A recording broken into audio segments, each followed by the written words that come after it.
This meeting is being recorded.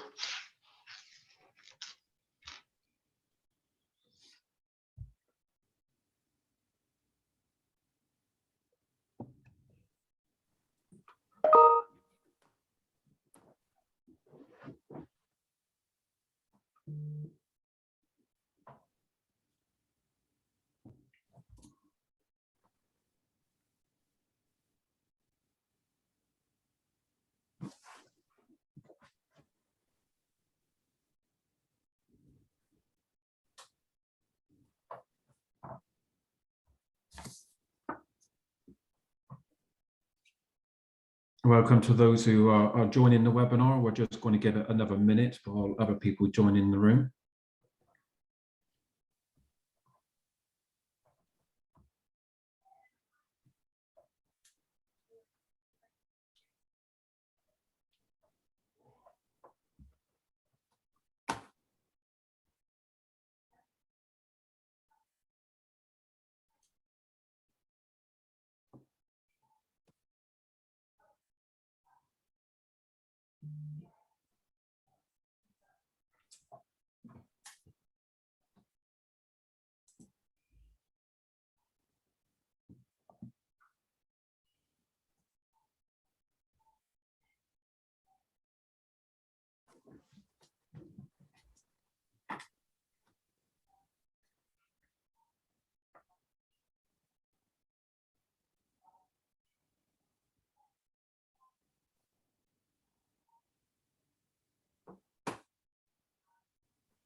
Well, welcome everybody to our Facilities Management Leading Sustainability Future.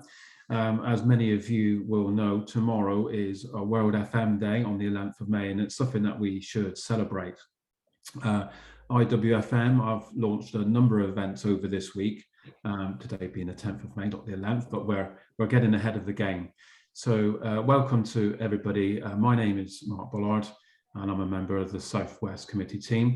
And today we're joined with by Occurrent, who are sponsoring our event, and they're going to talk to us for a bit about data and the art storytelling with IWFM South West Region, which is a joint venture between all of us. So just to go through the agenda for today, I just ask if everybody could make sure that their microphones are on mute. I'll do a brief introduction now, and then I'll be handing over to Chris of Occurrent for their presentation. We will have a Q&A session at the end at around 12:40 with final comments, and then we'll be finishing up around 1300. I do ask if it's okay that you use the chat tab at the bottom just to put your questions in. We've got Marie with us, also from the committee, who will be collating the questions and presenting them to Chris and Neil at the end. And I would just like to take this opportunity to talk about a Skillshare event that we're holding on the 13th of July in Bristol. It will be a face-to-face event. And Occurent will be talking there much more deeply about sustainability in FM. In fact, we've got 3 other speakers alongside Occurent as well to talk about different aspects of that event. And I'll talk a little bit more about that at the end of the presentation. But it would be great to have as many people as possible attend that. For those of you that have been on our Skillshare before, you know they're fantastic events. And we look forward to that. So I'll just go through the Southwest Committee with you. On the top left there, you've got Pauline Simpkins, who is our chair, who leads us all. Third from left on the top row is Marie, who I've already mentioned. And I won't mention that my photo has been dropped off, but we're not making a big deal of that. They left the most handsome bloke off. But there's the committee for you. Most of the people there you would recognise from previous events. Okay. So as I said, today's event is sponsored by Occurent. We've got Chris Lowe and Neil Dewing with us today, and I'm going to hand you over now to Chris for the presentation. Perfect. Thanks, Mark, for the introduction, and good afternoon, everybody who's just joined today's session. As Mark introduced, so I'm going to lead the presentation today, but my colleague Neil is going to be available at the end to support with questions and answers. Before I begin today's presentation, I just wanted to provide I hope you don't mind, a short introduction to Accruent, which I hope will provide some context to today's presentation.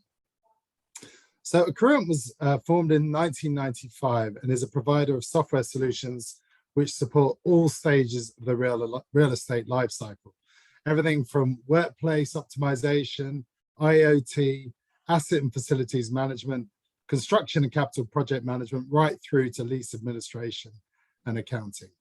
Globally, we've got about 10,000 customers, and in the UK, these include retailers such as Tesco, Sainsbury's, Morrison's, Co-op, right through to corporates like Schneider Electric, Ernst & Young and Deloitte, through to service providers like Mighty, Sodexo, Arcus FM, and MML. So as you can imagine, as a software provider, our core focus is to provide our customers with the data insights that they need to maximize the performance of their workplaces, assets, and resources. So where I want to focus today, in terms of, we're going to be looking at some of the key stages in history of data, its power, and a particular focus on the workplace sector and what value it has and why. To do that, we'll be sharing some key facts and figures, as well as giving you some fresh research findings from the Workplace Data Census. This is a report that Accruent has compiled recently with the Workplace event. And we're also going to have a little bit of fun by going back in time and looking at some of the historical data masters and the lessons that we can learn from them. People like Abraham Wald, Jon Snow, and even Florence Nightingale. And we're going to wrap up the presentation with a look at how the current workplace landscape with the move to hybrid needs a different approach to data, and in particular, the stories that we can tell with data. So the truth is that technology has the power to collapse industries and create new ones. I think we've seen that over time. We've all seen the statistics about how, for example, the smartphone has reduced world camera sales by 93% between 2010 and 2020. This wiped out more than 4 decades of growth that clearly is an example of the former. On the other hand, Bell's Reaper machine, otherwise known as the combine harvester, was an example of the latter, completely revolutionizing the agriculture industry. But even when it appears that an industry has been decimated by technology, new ones are popping up all the time. Let's go back to the Pony Express, which was the fastest way of delivering a message from one coast of America to the other. That was until 1861, when the first transcontinental telegraph was launched. And this was a new way of sending messages instantly across America via Morse code. So to put that technological advancement into context of instant communication, 20 years prior to the telegraph being launched, it took 110 days for the news of the president's death to make the same journey. So the telegraph was the death of the Pony Express, but it was the birth of so many other opportunities, and it's changed business models, expanded reach, and enabled growth. And quite often these technologies have a very specific problem to solve, but often it's the ripples, or the ripples are unexpected consequences or indirect benefits. Digital technology comes in many forms, but because of its reliance on data, whether it be for processing or algorithms, it does give us an insight into things that previously we could only guess at. Of course, data collection and storage is not a new idea. In fact, in the 1960s, the Nshango bone was discovered in what is now Uganda, and showed that people were making marks in bones to keep track of trading activities and supplies, which in turn would help them make predictions about how long their food stocks would last. And this was all the way back in 18,000 BC. Let's fast forward to 1928, and Fritz Flumer was inventing ways of storing information magnetically on tape. And this later evolved into the large data centers of the late 1950s and early 1960s. But that was all the data that we had to we manually decided to collect and store. And it wasn't until the late 90s, a whole decade after the emergence of the internet, when so many devices started to get connected, each generating their own data. And in 1999, that's when we first saw the first term big data as part of a paper lamenting the idea that we were storing large stores of data, but analyzing it, causing computer pioneer Richard W. Hammond to say, the purpose of computing is insight and not numbers. And that's really where I want to focus today. The purpose of computing is insight and not numbers. And today, I mean, look, the amount of data that we collect at every part of our day can really be frightening. I mean, everything we do all day and night, you know, Netflix captures data about, we all know everything we go on there, that it's recommending things that we want to watch, what we've searched for. That seems obvious, but also it knows when we've paused shows and whether we've resumed after watching. It's able to analyze the types of shows that we like, the actors we prefer, and how likely we are to accept their recommendations. And that's just one aspect of our lives. One study in 2020 estimated that we create about 1.7 megabytes of data per second. So that's the equivalent of us all in our daily lives, filling up a DVD every 45 minutes. So given Monday to Friday, most of us are generating this in our workplace environments. You can see the scale of data that is being generated across an organization. And you can see it can start to get pretty overwhelming. The truth is, and you've probably seen memes like this online before. I mean, it looks like the world's longest iPhone. It's got stretched in the reformat, but you can see some great examples, you know, that data is a tool. Whilst it can sometimes feel that it's controlling or overwhelming us, it's there to be managed, interrogated, and shaped to help us solve problems. And that is the human role. And so far, there's no evidence at all to prove that machines are able to apply that creative spark that a series of zeros of ones can't. So it's on us to be able to ask the right questions of data, look at them from different angles, and tell its story. So again, going back to Netflix, whilst this information is, you know, really cleverly brought together, it's really the humans that are using the information to make decisions about what shows to commission, for example. And we all know how successful Netflix and streaming is right now. I mean, I seem to remember it wasn't that long ago that we were obviously doing surveys about, you know, what we're watching on the BBC, but you know, right now with streaming, they can just get that automatically, but it does require the internal process as well. So once again, remember, the purpose of computing is insight and not numbers. And workplace data is part of that big data revolution. In 2020, it was estimated that smart buildings generated 37.2 zettabytes of data. Now let's put that into terms we can try and comprehend. I think we're all fairly comfortable with what a gigabyte is. Typical external hard drive may have 1 or a couple of gigabytes on it. Now, instead of an external hard drive, imagine that a gigabyte was a brick. In a zettabyte, you would have enough bricks to build the Great Wall of China 258 times. So we've got in smart buildings, we've got 37.2 zettabytes. So that, you know, if you do the math, that's 9,500 Great Walls of China, which, as you can see, smart buildings are generating a lot of data. So with such a focus on workplace data, and having just told you about the volume that's being collected, now's probably a good time to call out the workplace data census, which is, as I mentioned, a new report which we at Accruent have partnered with to produce as part of the workplace event. This was an event you may be familiar with. It happened last month at the NEC. And the aim of this study is to look at what workplace data is being captured, how, and for what purpose, as well as understanding the capability and potential barriers to its effective use. In year one, we've already established some key data points that we're going to want to continue to track over time. In particular, there appears to be a gap between knowing what data we want and being able to get our hands on it. In fact, 74% of respondents found themselves in this circumstance. In more encouraging data, 60% say they do use data insights to make decisions, and that's great. But we may be doing it in a bubble, because only 42% are saying that they're able to combine it with data from across other parts of the organization, like HR, IT, and marketing, for example. The two reasons that came out of not making the most of workplace data lack of investment at 42%, and lack of time at 38%.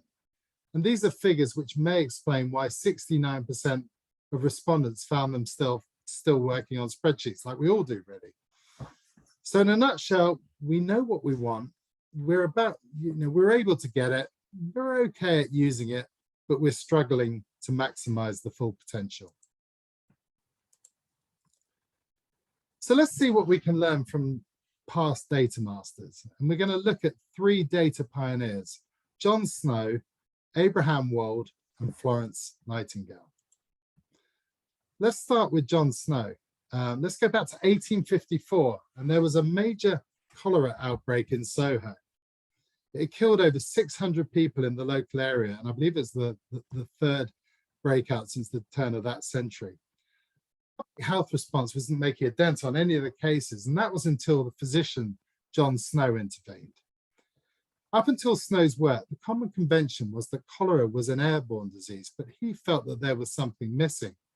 And he mapped the cases of cholera in districts of London and spotted a pattern based on the proximity to various water pumps supplied by London-based water companies who were using the River Thames as their source. What he found that there were outbreaks of the disease clustered around these hand pumps, and further up the Thames, where there were cleaner water, there were fewer outbreaks.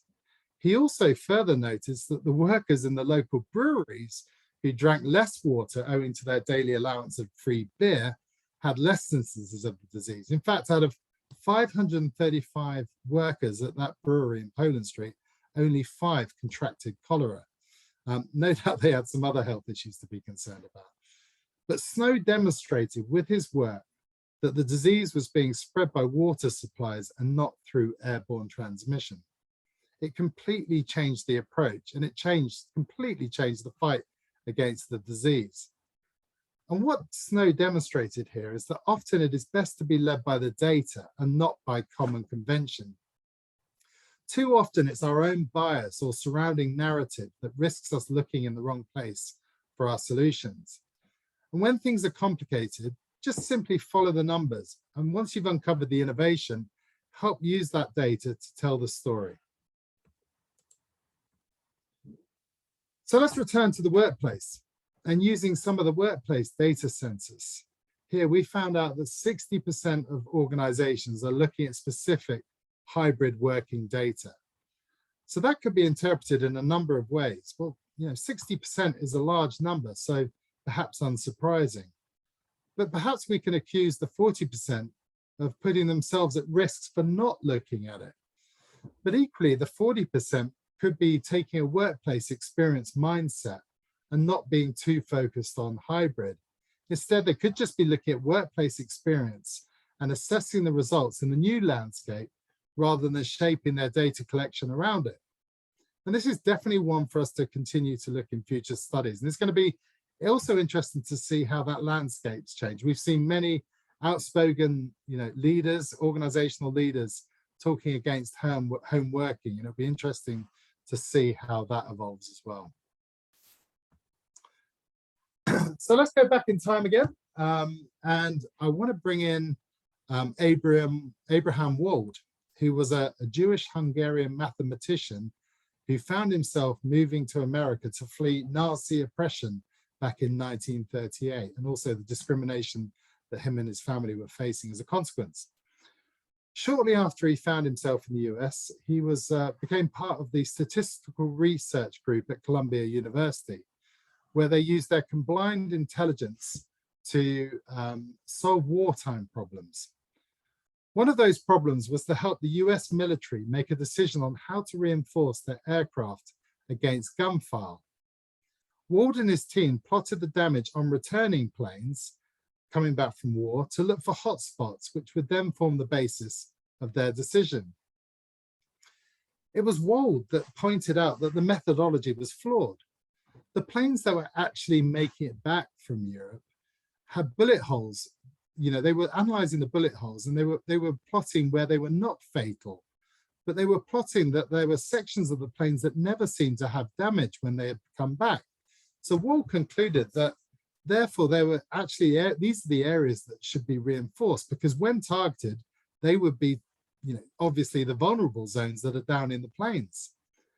And it was this approach that formed the basis of survivorship bias, i.e. the mistake of only looking at the data that you have and not looking at the data you don't have. And that teaches us the importance of asking the right questions, ensuring that the data you have is really answering the exam question. So again, returning today, how many of us are finding ourselves being asked difficult questions about occupancy? We know CFOs are concerned about the amount of empty desks in buildings. Leaders are expecting people to be in the office. Facilities managers are having to work tirelessly to find the right answers and are desperately scrambling through the data to see what we have. So do we look at the utilization of data of people in the office and make sweeping decisions about which floors to shed based on that data alone? What do we want to find out about the people that actually aren't in the office? Why is that working for them? What is their reason? It could obviously be the length of the commute or simply their ability to easily pick up the kids from school without that stressful phone a friend call from the train. Anecdotally, we can guess that, but are we collecting data on the needs and wants of our employees and the work experience that they need? And then matching that against the needs of the business and developing a workplace strategy from that. Looking simply at the data we have available could be leading us down some dead ends. And after the Crimean War, Florence Nightingale became a passionate campaigner for improvements in the health of those in the British Army. She quickly realized that all of the compelling data she had to make the case for decisions was fine, but it wasn't being brought to life. And amongst her many pioneering uses of data visualization is the now famous Toxicant Chart, which you can see displayed in this slide. And often this is referred to as the Rose diagram, and it's a technique that is still used by infographic designers today. And with this graphic, she was able to quickly convey the impact that the Sanitary Commission had on the outcomes for soldiers. The two circles show death rates among soldiers across year 1 on the right, year 2 on the left. And within each monthly slice is a breakdown of the cause of death. The dark grey is wounds from battle, and the pink is other causes. And the blue area is death from disease. So you can see in year 1 that not only was disease the biggest killer, but it also grew month on month, presumably as conditions worsened. And at the end of the year 1, the Sanitary Commission was sent out, and you can instantly see visually the effect that this had moving around the timepiece, around clockwise. So again, a powerful message using multiple data points and explaining clearly and how this visualization made an impact. So, when we're talking about work, again, remembering the workplace data census saying that 68% of workplace teams are still using spreadsheet for their workplace data. What are we using when we're pulled into boardrooms to present data that we're taking with us? Reams of numbers. I mean, most of us are using spreadsheets. So are we all using the default Excel data charts that are available in every single finding? Well, how exciting is that going to be for stakeholders looking at page and page of similar pie charts? So what questions are we going to ask? So what? Can we use data to tell the story for us? Florence Nightingale's single page of data, for example, showed clearly the impact that her team had on soldier outcomes. But what does your Toxicant diagram look like? So let's see how we can put some of those lessons into today's workplace landscape. How can we let ourselves be led by the data, ensuring that we've got all the right inputs to create outputs that convey a powerful message and one that tells a story? I don't doubt that many of us, many of you are being asked to produce data and outputs for today's organizational corporate real estate footprint to assist with some strategic decision making. But where exactly do we begin? So let's start with looking at a traditional real estate assessment. We are in a period of change, as we all know, and we're immediately faced with some significant questions. If people are wanting to blend work and home, what is our property strategy going to be? Are we going to have a central headquarters, a hub and spoke model, or absolutely no corporate property whatsoever, which we've seen a lot globally. So whether you're running a single building or 1,000 buildings, you need to put your hands on a vast amount of data to ensure that you've got the right information to right size your portfolio. You need to understand the rental costs of those various spaces and know exactly what your lease obligations are and also your break options. And you need all that data in a single location so you can make proper, considered, joined up decisions. Software solutions exist like this today. This is our Lucernix solution, which covers real estate and lease management and accounting visibility. So this type of traditional assessment in isolation would, for example, indicate that a building with a higher rental cost and an imminent lease break, potentially should be disposed of as part of a right-sizing activity. But is this correct? That's only one piece of the equation. You also need to consider how the building performs. So let's take a look and overlay building performance.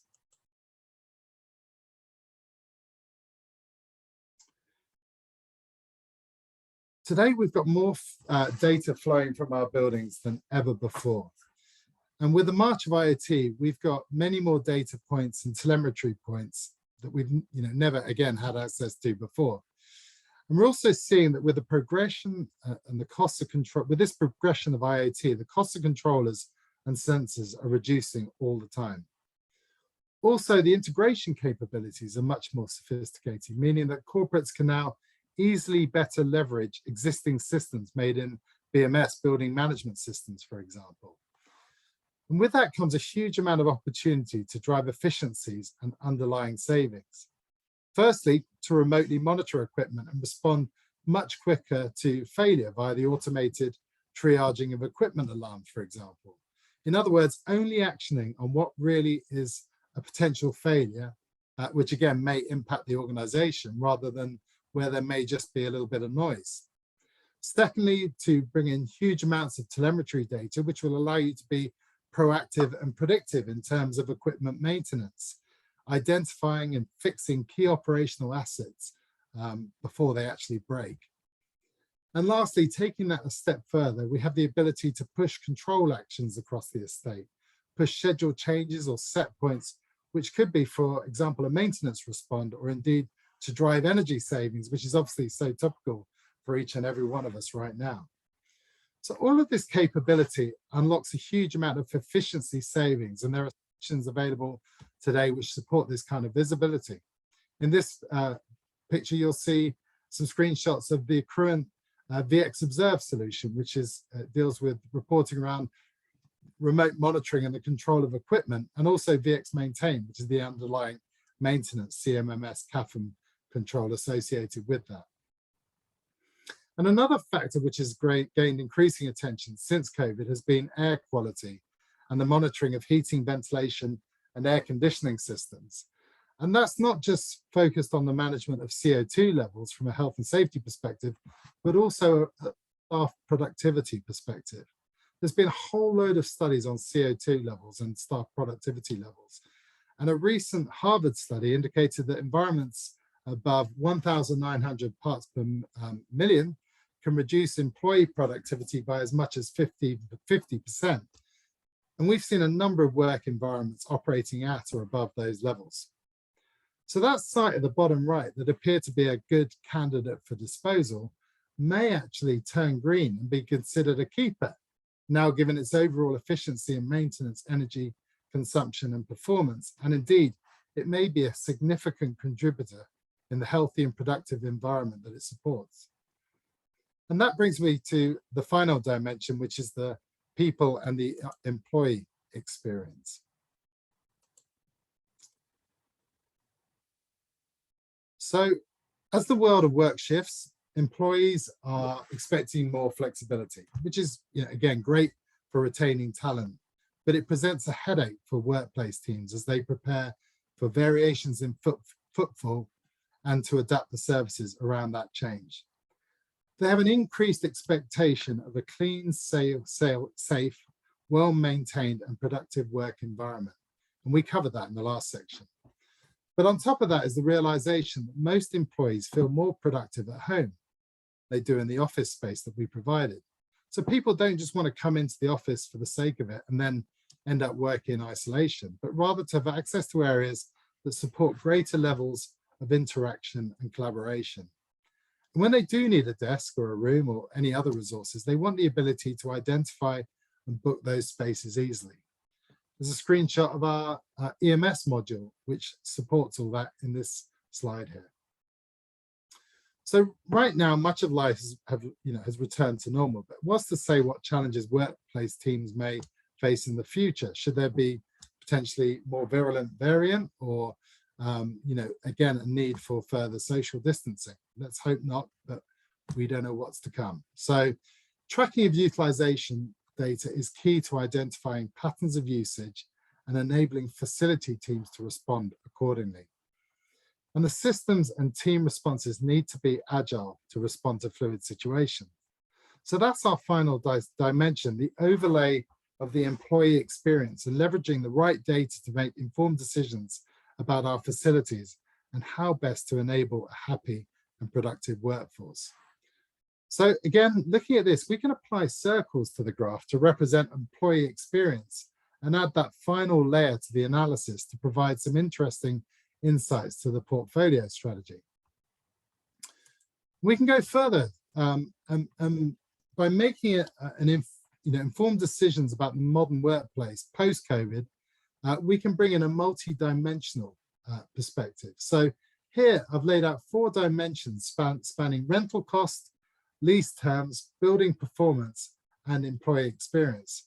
And you can evaluate them in a grid, something like this.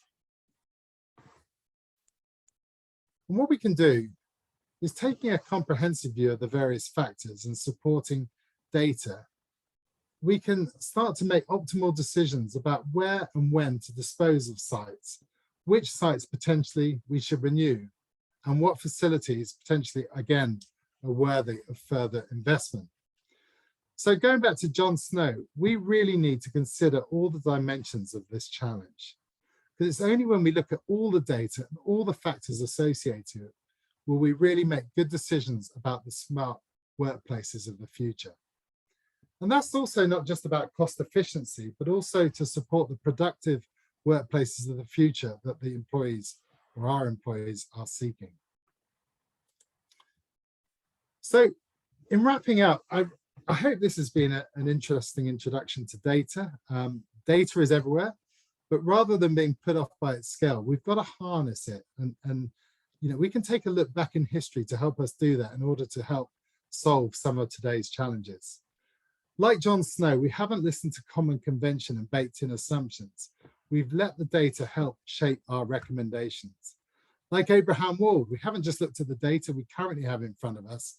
We've considered the questions and make sure we're looking at it through that lens as well. And like Florence Nightingale, we've put multiple data points into one easy to read but powerful output that can help us articulate our story. Before I finish, I want to leave you with, and I guess it's probably the biggest takeaway from today, 4 crucial words that all of us need to get into the habit of using when presenting data. The answer to the so what question. This is important because we get asked it all the time, because data points on their own aren't enough. They're instruments that help us make sense of what is going on, and they add credibility to our stories. But you need to tell those stories, and you need to help the audience, whoever it may be, to understand the importance of that. Because ultimately, data leads to a conclusion. But it's on us as professionals to drive the solutions with the data as our ally. And working together, we all have the potential to produce a very powerful cocktail. And again, the purpose of computing is insights and not numbers. Thanks very much. Oh, thank you, Chris, for that. That was excellent. It's really good to have the slides there. As a visual learner myself, that was fantastic. And thank you for the insight. That's great. No problem. So hopefully, if you've had any questions, you've been putting them into the chat box there. And Marie, do we have any questions to put to the panel, please? Yeah, thank you. And again, thank you very much, Chris. That's really quite insightful. And actually that referencing back, putting it into context of history, and that's, yeah, what you don't know. I think I would take that definitely as a learning, because there's that complexity of data, and to be really evidence-based, you've got to show both sides of the coin. I suppose, you know, one of the questions come across really, from the view of the workplace facilities manager, it's been that enablers of employee experience. We've diversified into that sort of role. And obviously you touched on this on a couple of aspects, one of which is, if you like to say, in respect of the meeting room utilisation and the metrics there, can you recommend or tell us how we could purposely use data to find out, for example, how many people have actually used a meeting room? Because we have other processes, you can see the rooms booked, but perhaps you can't analyse exactly how many people are in there. Or if anybody accesses the room. Neil, do you want to take that one? Yeah, shall I take it? Yeah, Marie, thanks. It's the battle of the meeting rooms, isn't it? Because it drives so many issues in the workplace. So that employee experience is probably what we're measuring as well. I think what we can do is just take that data from probably a planned against the actual data. So what is somebody booking that meeting room is the planned, and then the actual how many people turn up and what type of people are turning up for that meeting room. So there's a very quick, easy answer to that. We can use QR codes where people can check in and check out of the meeting room to prove that they've been there. But then you take that data forward and how many actual people have used that room. So we could use third-party sensors, as Chris was alluding to check how many people are in the room. They can, and these sensors can be multiple sensors monitoring the CO2 in that room, etc. So we can automatically bring on the air conditioning within that room as well to make the employee experience better, air quality, etc. So we can do multiple things once we've using additional sensors. Brilliant. Thank you very much. If you can bear with me, one other question. I think everybody who's on the call with an interest in this has been probably sort of kicked off really with our COVID experience. There's been a lot of research and studies which have demonstrated that relationship between an improved work environment and an increase in productivity. What elements or practical changes could you suggest that people on the call could consider introducing into our workplaces to enhance productivity? Well, that's a whole big subject, isn't it? So yes. Yeah. I think Chris alluded to it in one of his slides. Employee experience, staff comfort, better air quality, lowering of CO2 levels. That's been very proven in recent Harvard studies. All equate to or work towards greater productivity. This correlation between lower CO2 levels and cognitive thinking. So it makes the environment. Once you've got a more pleasant environment, you get better productivity. So I think the other question really is in that is how do you measure productivity, which is there are various metrics out there. But we've recently worked with some of our service providers and for their clients, and we've introduced our IoT solution, VX Observe, to help monitor and predict lighting levels, lux levels within a call center, for example. They noticed that they had a natural dip after lunchtime within a call center. So they actually asked us, using LED lighting, to change the lighting levels on the lighting grid and to change it from warm type lighting to ice white type lighting, bring in the ambience up and the mood changes. Likewise, in the evening, there was a change of shift within the call center, and they were looking for changes in light levels and lowered the lux levels to get people used to going out into the car park in a lower lux level as nighttime was coming on within the car park. So there was loads of things around lighting that could change productivity, and we were able to measure that as well. I think, sorry, Neil, just to follow up, I think also it's a key aspect is to, define what productivity is for the organization as well. Because obviously if you don't know what, how an organization is measuring productivity or what productivity is to that organization, it's obviously very hard to measure it as well. That's right, yes. Yeah. And I think we're all aware that one of the supportive factors is that about sort of well-being and welfare and that comfort, which is a lot of what the census can do. I'm sorry, can I just ask one final question? It's going to be, obviously this is, intelligent systems, and some of us have got, as you say, smart buildings with BMS, etc., and presumably these sensors interface with those. So could you just sort of elaborate what sort of infrastructure some of the people on the call would require to introduce that technology, if you like?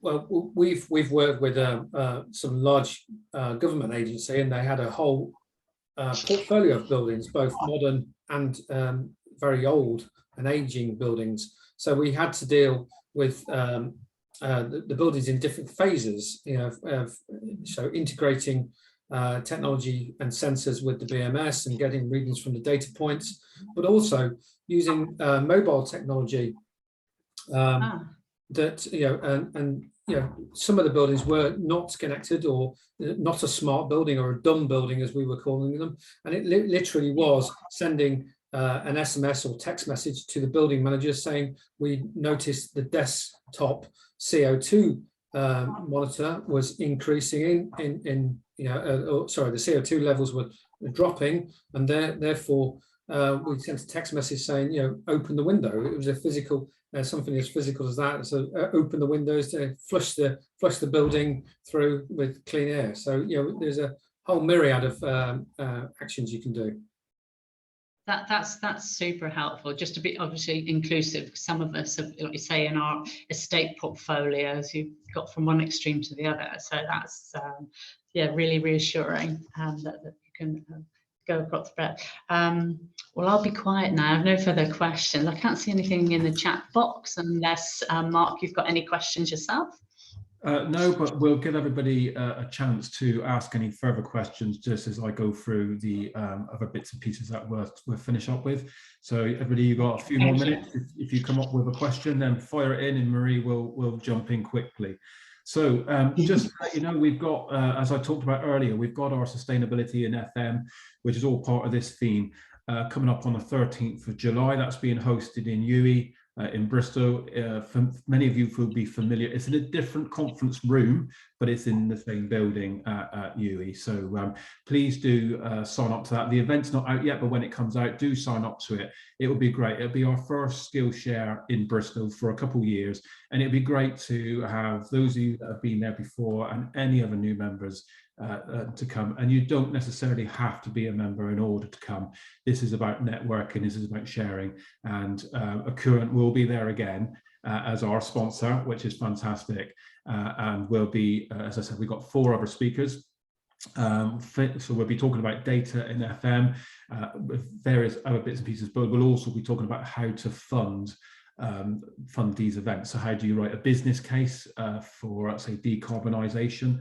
And how do you seek grants and funds for that? So certainly a worthwhile day coming up. But also hot off the press, we will be looking at doing a Building Safety Act update Skillshare Day in the autumn. That's hot off the press, not put together yet, but we will be there in autumn again for you. As you can see on the screen, the CPD event is there for you. Don't worry if you can't capture it now. You're grabbing for a pen right now to write it down, because this presentation will go onto the IWFM website so that you can access it again. We've been recording the event. So if there's anything that you want to pick up on, or you think that was interesting, I'll go back to it. It will be available in the next couple of days for you there. And just talking about IWFM, as I said earlier, you don't have to be a member to come to these events. But I personally am a member. I'm on the South West Committee, And just from my own personal experience of being a member, what you gain from being a member rather than just attending an event is so much more. You get a monthly magazine with all the latest legal updates, as well as up-to-date information about what's happening in the industry. But also you get to be part of, if you wanted to, you could be part of the Southwest Committee with us. You can be part of a special interest group, but there's also, I'll come on to it in a minute, there's training and there's an insight hub and all stuff like that that's available as being part of a member. And also you'll find that in a lot of cases now with jobs for facilities managers, they quite often ask for an IWFM or equivalent professional membership. So it certainly enhances your skill set as an individual to be recognised as a member of IWFM. And then just moving on into career development, which is part of what today is about, your CPD, but this is also looking at professional development as in formal qualifications. Okay, so we do everything from level 2 right up to level 7, which is your master's degree. Some of the courses are face-to-face, some of them are interactive, so virtual, like this format, and you can pick and choose what you want. And also the courses do repeat. So if you're not able to make one, say in September, that it might very well run again in February. And I can recommend the courses. They can be anything from sort of like yourself right up to degree level, but it can also be specific. So it could be about leadership, could be about coaching, could be about sustainability and things like that. So and it really does. Being part of a member, you're going to be part of 14,000 other professionals that you can touch base with. There are also corporate memberships. So if you're looking for somebody like a current, say, you will go to IWFM and go, who are our corporate sponsors for a specific skill set, and they can put you in touch with those specialist organisations. And then coming up, talking about the courses that are coming up, we've got a list of stuff there. And as I said, these might be a little bit close now to time if your diaries are busy, but if you see stuff there, facilities management strategy, for instance, but it will repeat. These courses do repeat and they are excellent. And as you can see, some of them are virtual and some of them are face-to-face. I've been on a number of the face-to-face ones, and I've got to say they're brilliant because you get to meet with other people on the course, and then sometimes you can break into groups and talk about things, but also you get to talk about your own work environment and what are you doing about that, what are you doing about this. So that's great. And I can recommend the courses to you. Also coming up, we've got the IWFM Conference coming up.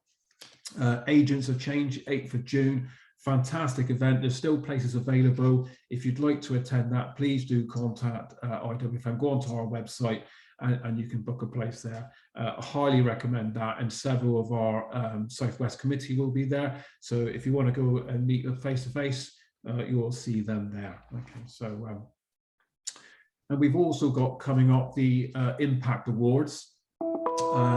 Marie was very much a part of this a few years ago, the days before COVID, if there were such a thing.